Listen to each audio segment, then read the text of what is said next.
Rasulullah sallallahu alayhi wasallam, he said, the hadith is in Bukhari and in Muslim, if anyone recited the last two ayah from Surah Al-Baqarah at a night, they will be sufficient for him.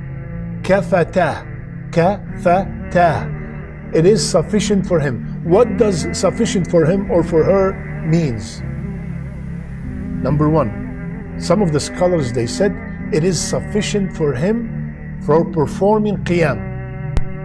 Yani, if we recited those two ayahs before we sleep or at night, as if we have performed qiyam that night, it is equivalent to praying tahajjud that night.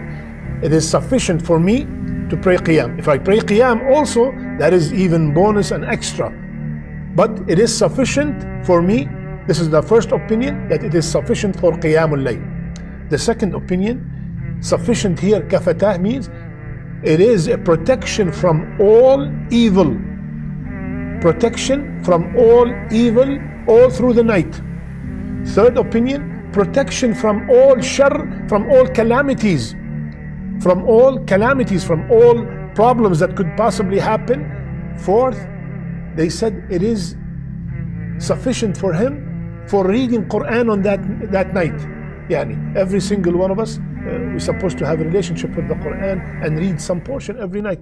When I read these two ayahs at night, it is sufficient for me as if I read my portion of that night. Allahu Akbar. Of course, that should not stop me from reading if I can. That will be more reward, inshallah. But if I can't, those two ayahs, kafatah, sufficient. And the fifth opinion, subhanallah, it is sufficient from any other optional ibadah on that night. Allahu Akbar.